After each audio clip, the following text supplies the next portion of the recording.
Welcome to the Short Funk Podcast. I'm Tom Barbalet. Today, associated with what it was called at the time the Nervana Project, 1999. I returned from the US at the end of 1998, just exhausted and stunned, and actually quite ill as well. My thought was that potentially, particularly with the kind of discussions that I was having with Apple, that they may offer me an internship or some way get back to, working in the US. And what was particularly fascinating was, I think, even prior to the Noble Ape development, even prior to the Nervana project, I think in 1995, I had been offered an internship at Apple with a fellow who had a startup that he was trying to cultivate while he was working at Apple. And they had taken a particular interest in my compiler software and also some of my 3D sound software. But this fellow had disappeared. I think he'd either left Apple or been fired. So when I went in 1998, I thought potentially that this might actually yield the internship that I've been looking for at Apple. But actually, I returned to Canberra, Australia, feeling a little bit like a schmuck, feeling a little bit kind of underwhelmed that I put so much effort in trying to get to the US and it had really not come to anything. And through this period of time as well, I recorded the Mind Monkeys and Perfect Beats CD-ROM, which contained a lot of this emotion associated with the fact that I thought things would work out. I thought I'd end up in the US, and I thought I'd be able to continue developing Noble Ape and, Nervana as it was called then.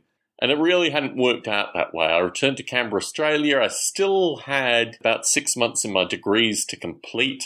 I was in a curious position, really, because I'd done 2 degrees in parallel, and I'd organised a lot of stuff around these 2 degrees.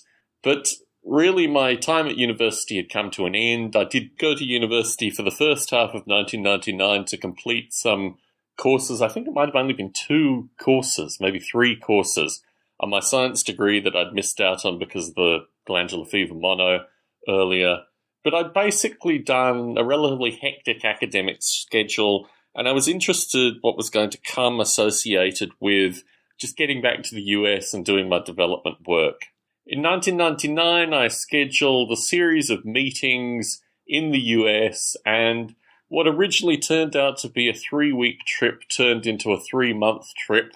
When I had some connection with a fellow, well, I didn't have some connection. I discovered that a fellow was embezzling money from the company that was sponsoring my development, and that basically extended my trip, 4 times. It turned a 3-week trip into a 3-month trip. I think I've talked about this somewhere previously, maybe even a short funk recording. And based on this, I extended my trip further. I went to the UK and Europe in order to meet with a wide variety of people. And it changed the whole dynamic of the trip. I was able to add a few additional cities in the US and just a few leisurely meetings. I was able to go to Chicago to explore a virtual reality installation. It basically became a far more prevalent trip. When I got to New York City, and I'd already met Steve Wozniak and done a bunch of other really interesting stuff in University of Houston, these kind of places, I met with a media theorist called Doug Rushkoff, who I'd been communicating with even prior to the Noble Ape development, or even prior to the Nervana project as it was then.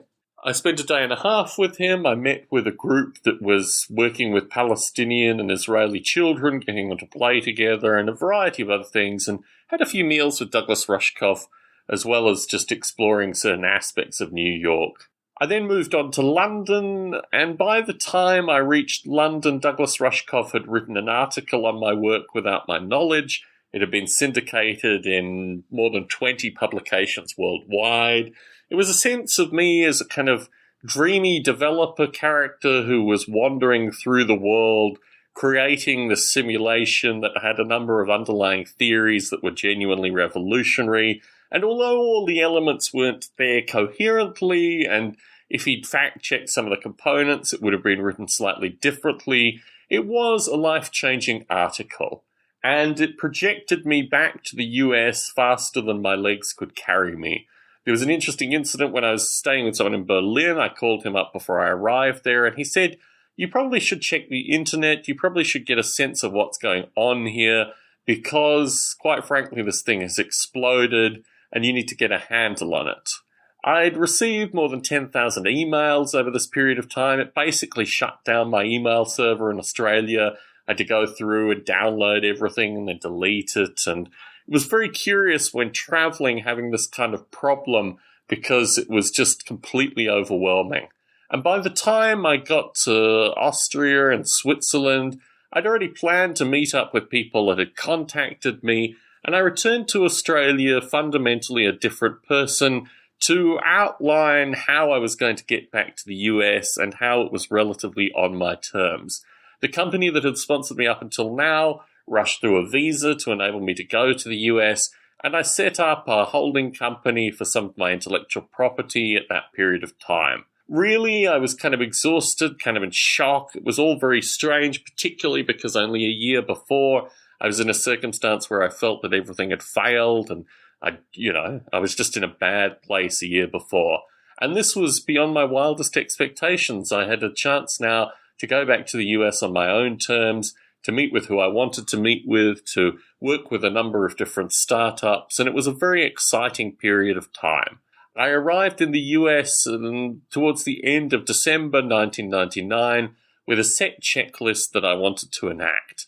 And a large part of that was taking some of this technology, which had come directly out of the Nervana project, and utilize it in a variety of startup ventures. Tom Barbalet in San Jose, signing out.